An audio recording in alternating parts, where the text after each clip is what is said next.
Hi, my name is Janell, and I am so glad that you've joined me in this conversation. We are going to take a look at together, what is the cost of not knowing? I want to explore that with you and take a look at different people's lives and their stories and what has been their ahas. What's the cost of not knowing? So on a piece of paper, to start this off, I would like you to write down two things that are your biggest expense. Expense number one and expense number two. As you do that, I always want to welcome you to this conversation, welcome you to this class, and introduce myself. Hi, I'm Janell, and I am an intuitive. I work with individuals who are seeking to expand their intuitive gifts, understand and connect to that whisper of the soul. What are your gifts? How do they talk to you? And they're ever expanding. As the earth shifts, we just have these rings of energy coming down to us. And as the earth shifts, so do our gifts. And sometimes that can create some confusion. So that's a total rabbit trail. And I love that topic. So I almost went down it.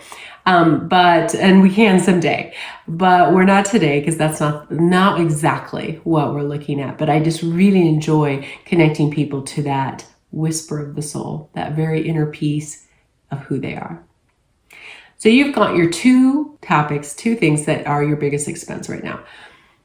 And if you would share with those, share one of those, either one of them, in the chat. Let's take a look at what your biggest expenses are. Okay, homes, absolutely. Mortgages, debt. Yeah, debt, mortgage, office space. Okay. I want to bring something to you that's actually even bigger than any of those that you just listed, and that's taxes. You're like, what? I'm only in the 28% bracket. That's what the government wants you to believe or understand. But let's look at that together. So you get your income and it's taxed. There's one tax.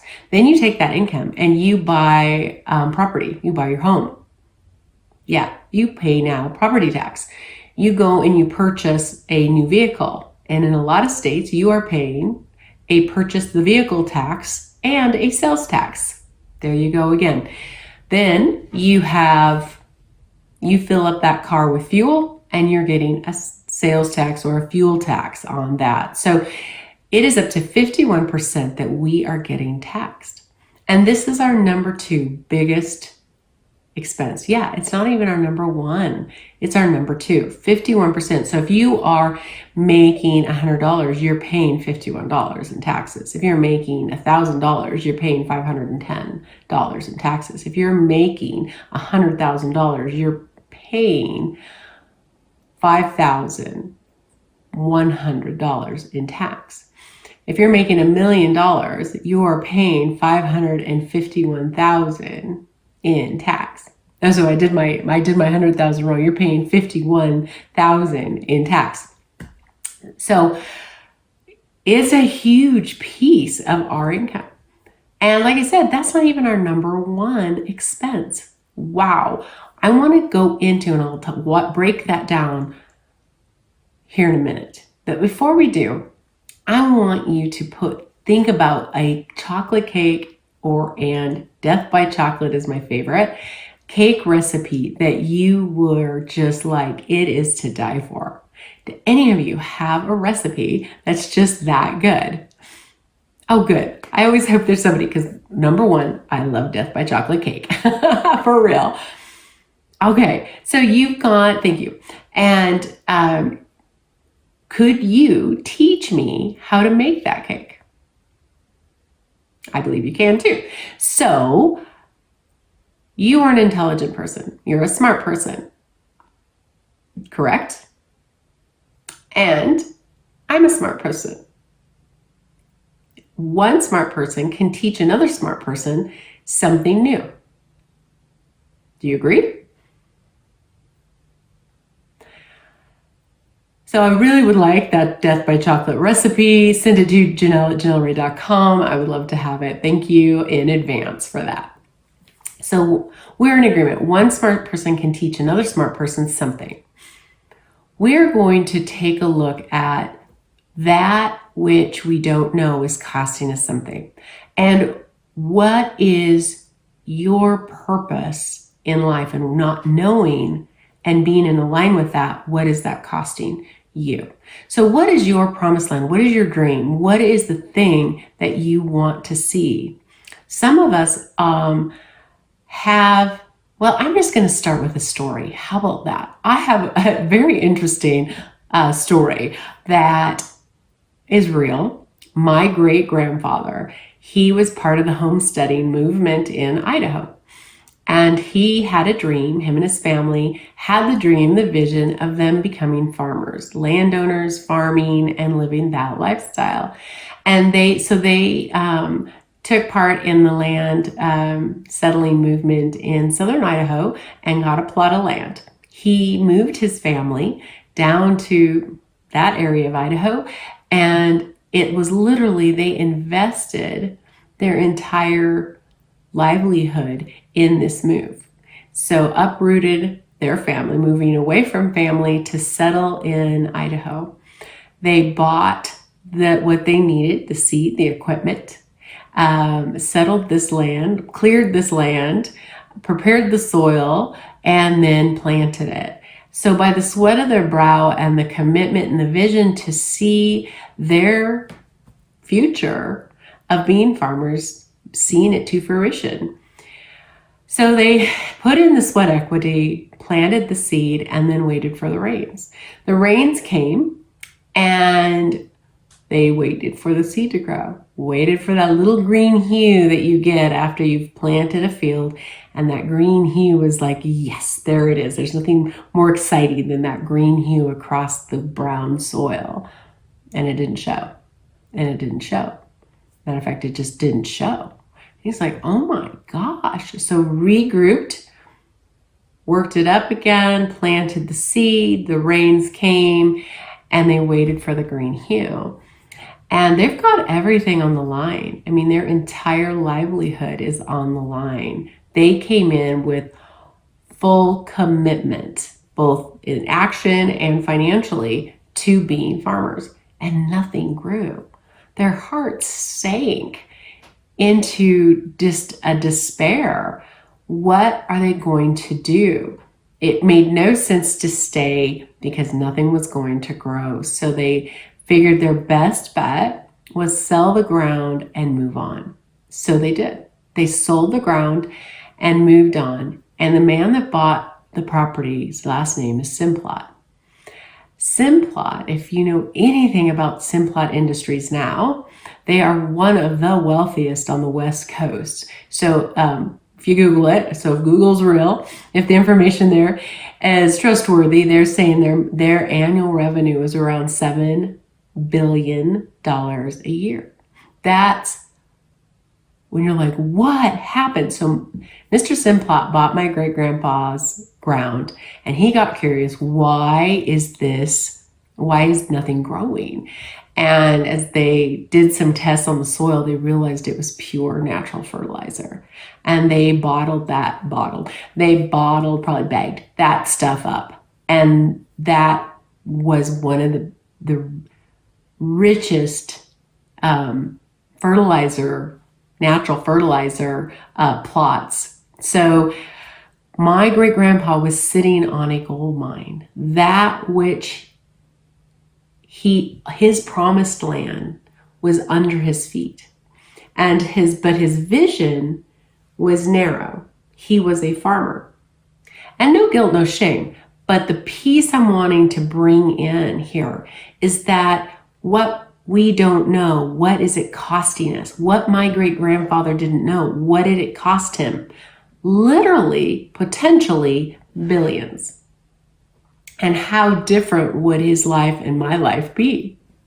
Right? All right. So not to rabbit hole down that trail, but what is the richness? What we don't know, what is it costing you? Potentially here, billions. When I was younger, I had, like we're talking, 1 years old, 2 years old, 3 years old, I would have the gift of being raised super rural.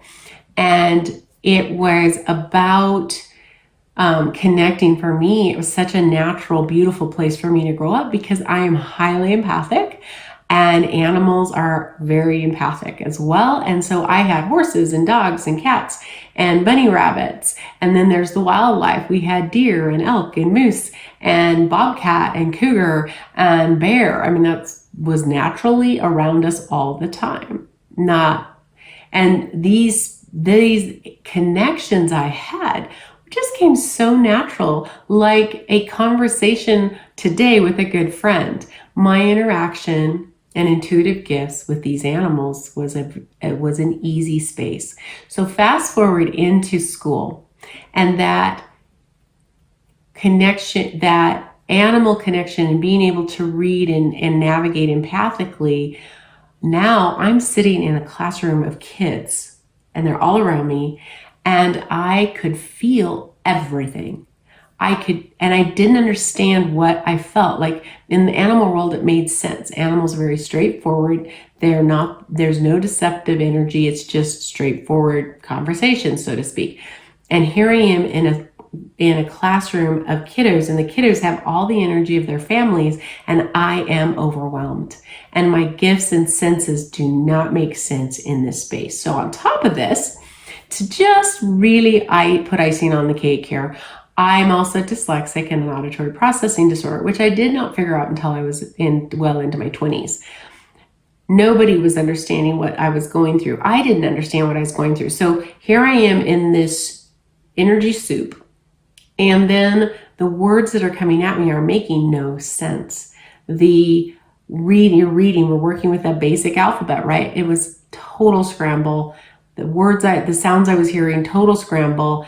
And now I am in this massive spiral of confusion. So the input through the gifts and this dyslexia, nothing made sense. So I'm dealing and navigating with this for 3 years. And I get into 3rd grade, and I'm really trying to pass the spelling test. And I am crying out to creator energy, I know you can heal me because I'm obviously broke.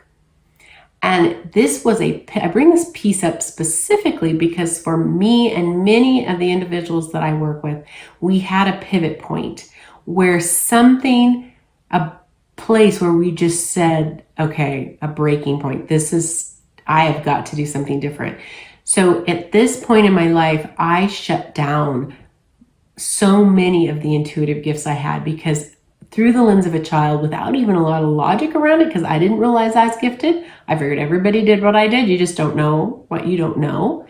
And I shut those gifts down to save myself, to fit in, to be acceptable. So I'm building a sequence of beliefs at this time that I didn't know I was doing, but I did through the lens of my child self to save myself. So I built personas. This is what's acceptable in society. This is what makes what people are looking for. I became a people pleaser at that moment. I was not before that.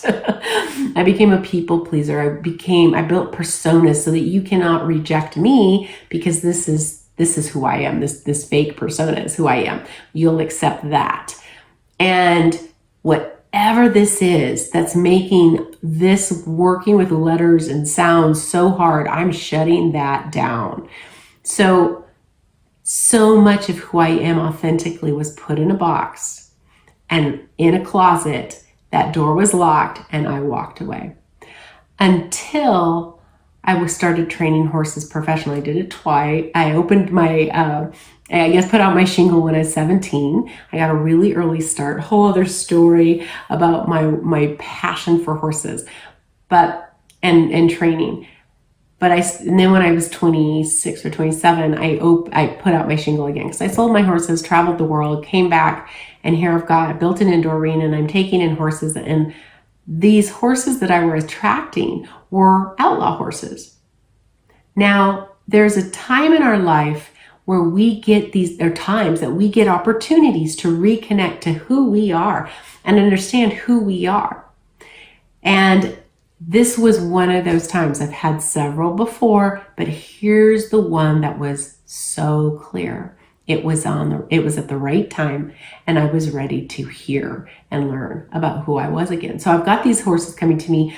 They're labeled outlaws. That means they've been to several other trainers, and or the trainer, their person decided to train them, and there was just something about this horse and a lot of really dangerous behaviors, bucking, kicking, running away, biting behaviors were present. So a combination of something like this. So these horses would come into my arena and I would free move them, no human interaction. I'd just kind of peek through the crack in the wall, a crack in the gate, and I would observe them. And I saw that biomechanically these animals were not working properly. Like there would be a bob in the head, or the leg would drop too soon, or the back wasn't lifting as it should, and some different signs. And I got curious, why are you biomechanically so off? And I networked with 3 incredible gals. One is a vet that studied and brought into her practice Chinese medicine and acupuncture. A gal that did equine chiropractics. She was just brilliant. And then another gal that did body work, which now we would call energy work on horses. So Reiki style and some cool modalities that she had. And I would bring these horses, permission of the owners, into these gals' space, and they would do what they did. I would take the horses home and I would do the follow-up work. And in this follow-up work, the miracle happened. That which I had locked away years ago began to open up again. Now understand, I've been successful. I am a successful trainer at this time. I am booked a year in advance. And I have traveled the world. I've experienced some beautiful, for nearly 5 years, I traveled the world, lived overseas in different countries. I mean, I've had success. But in the core of me, I knew something was amiss. I am not, I'm not connecting to who I am. And I wouldn't give it those words because I didn't have those words yet, but I knew I was faking it. So there was always a piece of missing self-confidence. Stepping out, being bolder, knowing this is where I'm going was missing in so many pieces and areas. And healthy boundaries, having healthy boundaries was another area of my life where this not being connected to who I really am was paying the price. I struggled with boundaries. So here I am, and I'm doing a follow-up on these horses, and the horses began to activate my gifts. So I started seeing into the body of the horse, and I could see what was stuck. I'm like, whoa, that's what I see. And I could feel, I'd have my hands on them, and I could release that energy, and I could move negative energy or stuck energy and bring in the higher vibration, support, love energy to help heal and raise the vibration of those spaces. And all sorts of cool, amazing healing started to take place. I started seeing into the horse, and I could see meridians. I didn't know what I was seeing. So I'd take it back to the gal team that were working on my horses, and they would explain to me what I was seeing and doing. I'm like, oh my gosh, so this is where my understanding began and my studies began. Now, nobody was talking about this really 25 years ago. This is 25 years ago. But because of my team that were in my space right on time, I began to connect and understand what I had shut down so many years ago. So my journey had been and has been walking and studying to explore and know who I am at the deepest, deepest core, and activating that intuitive side of me. Because what we don't know, what is it costing us? What is it costing us? It cost my great-grandpa billions of dollars. It cost me not being aligned with myself. Now I understand and I honor that everything happens to us as it's supposed to, right on time. But when we're connected to our intuitive side and grow in that connection, that's how we navigate. That's our compass. What is being disconnected from our compass costing? It cost me some decisions. I made decisions that were not in line with me. I made a relationship decision, my first marriage. I made the culture, the people groups the social groups that I connected with did not align with me, did not support my authentic self. And in that, I was caged.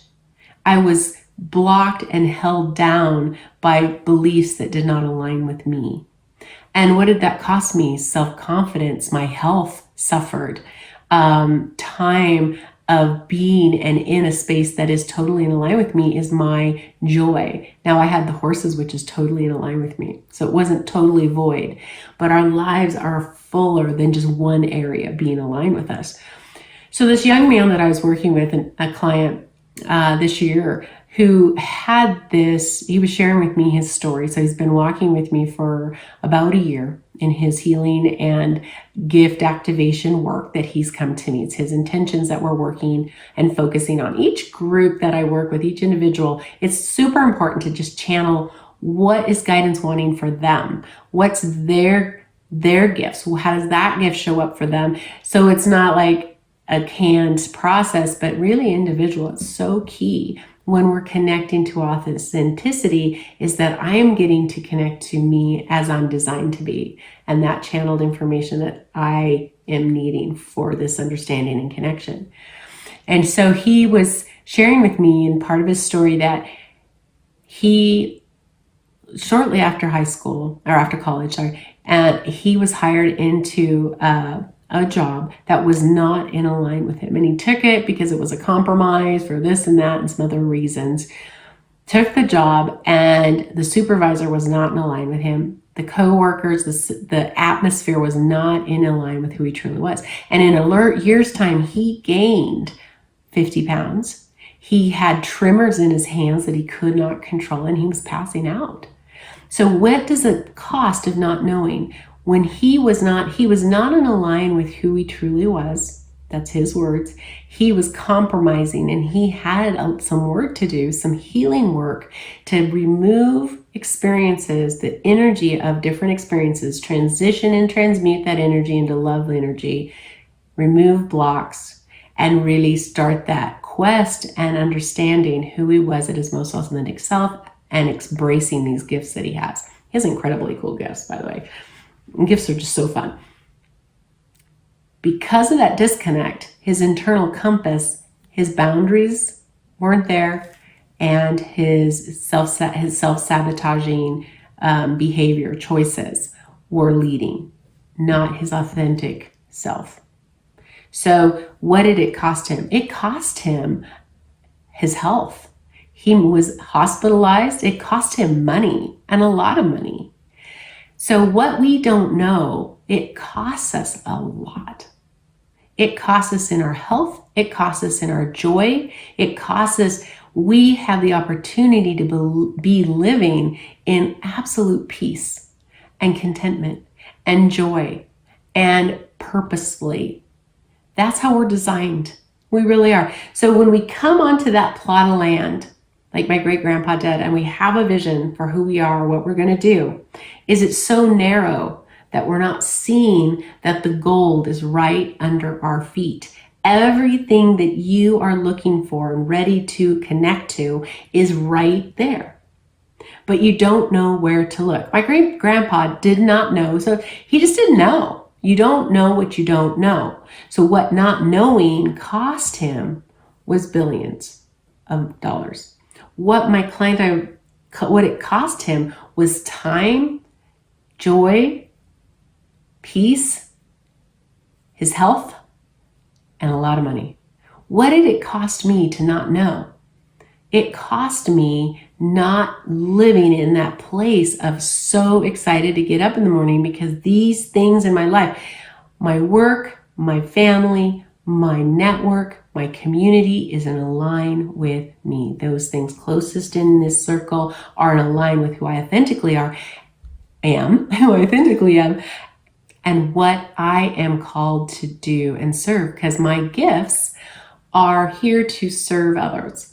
They're to bring, my gift is to activate people's gifts, expand and explain and guide people on their different places in their journey.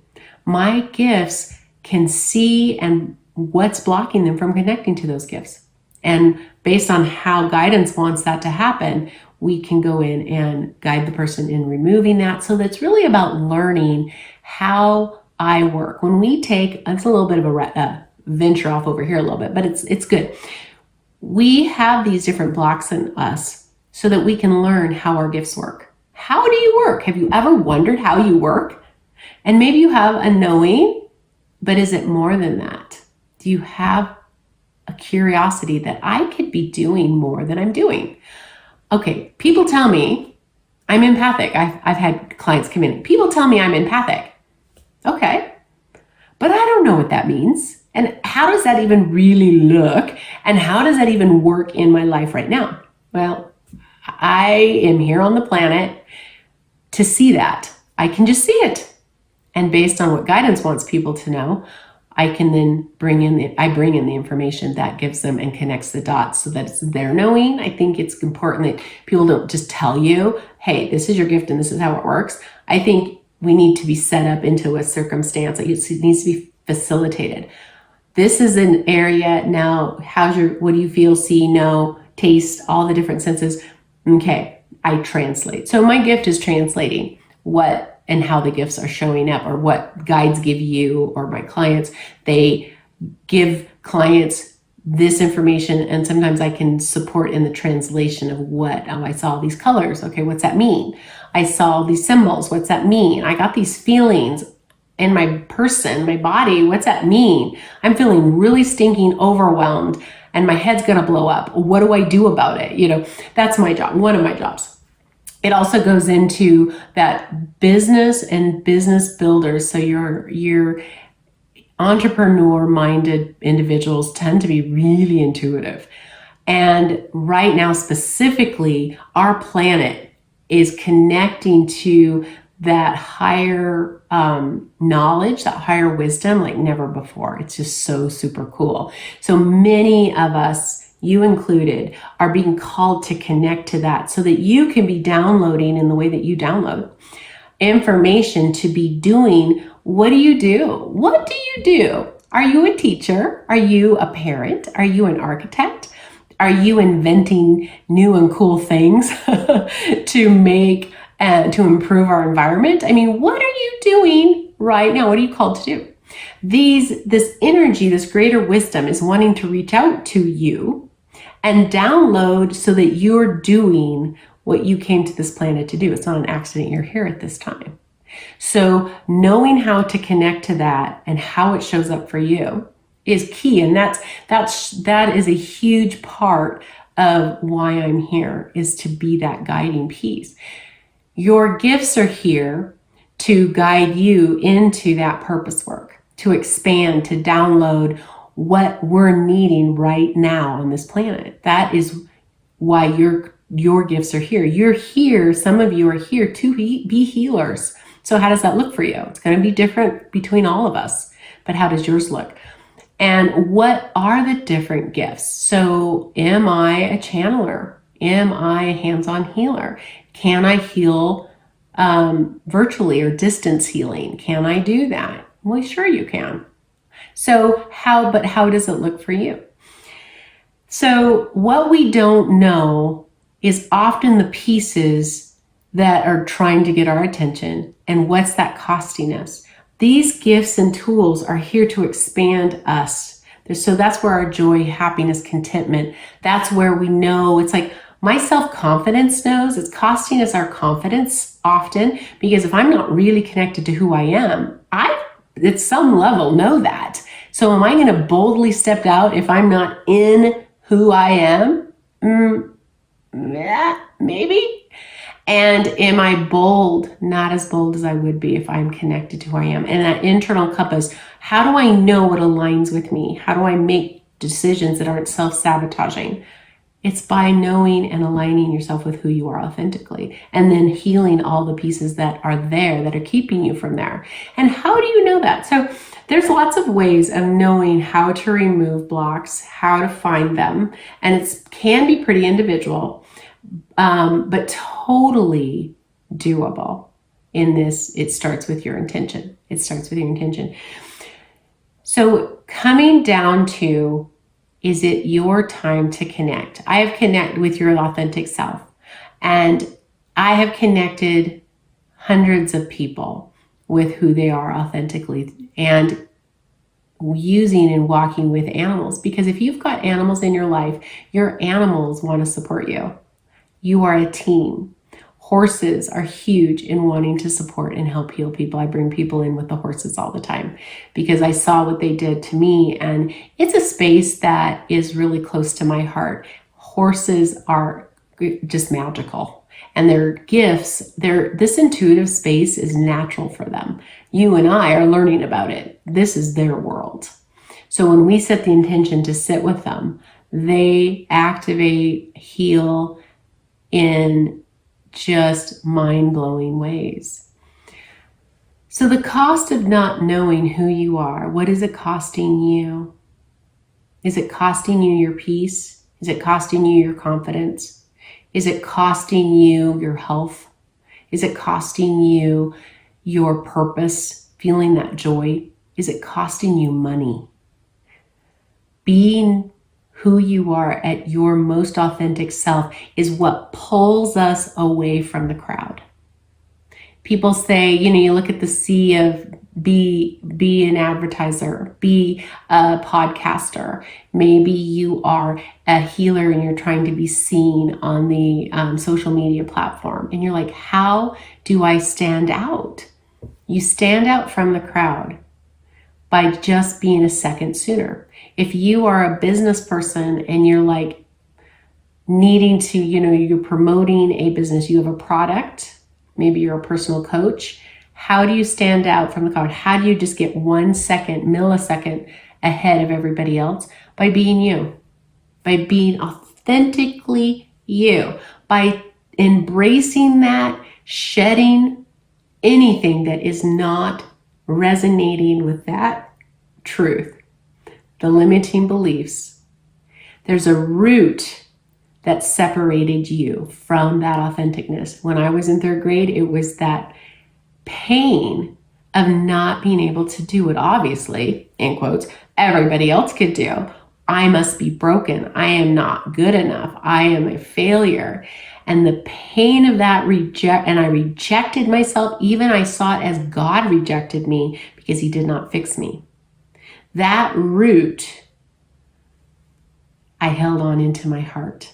And that pain then was echoing through the decisions I made.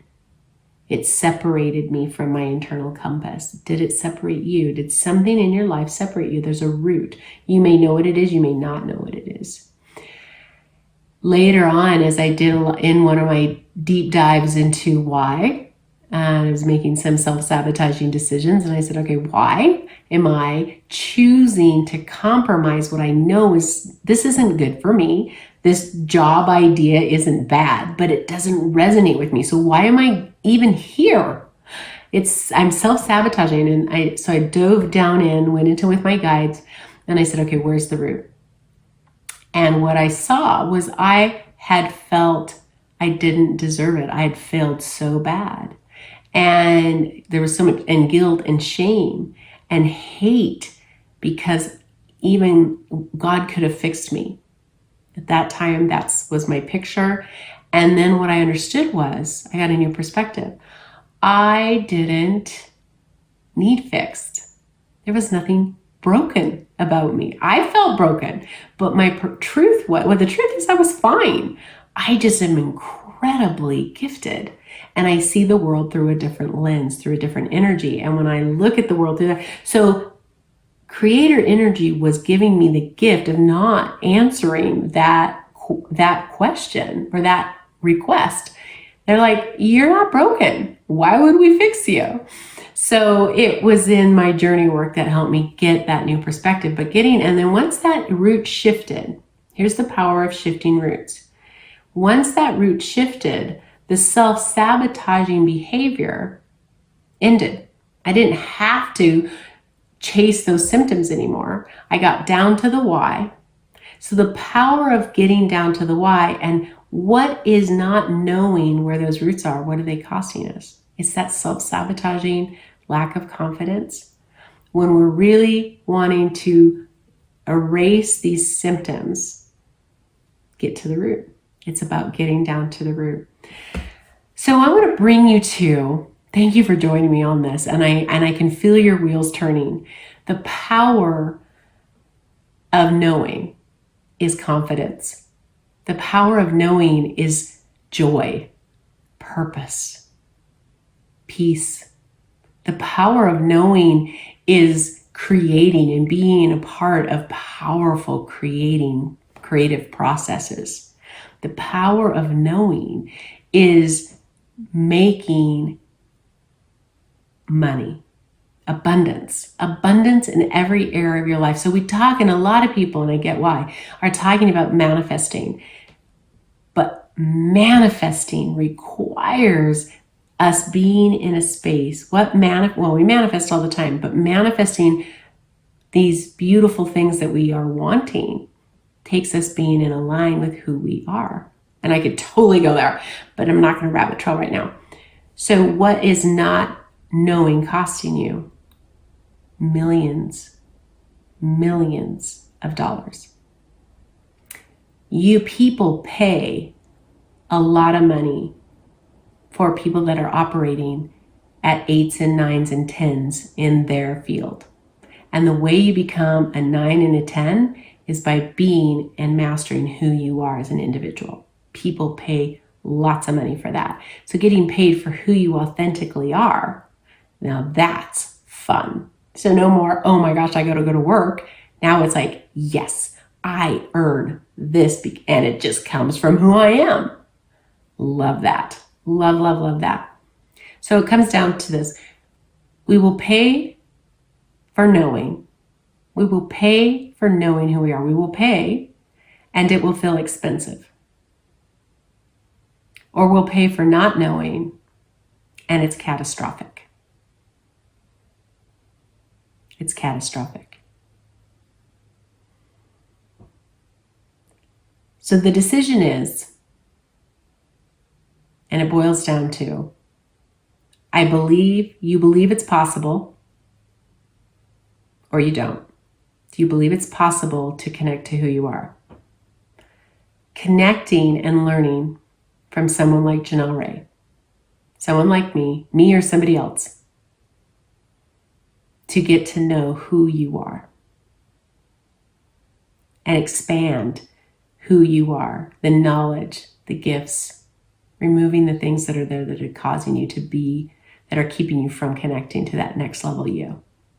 Do you know the whispers of your soul? And how deep do you want to go?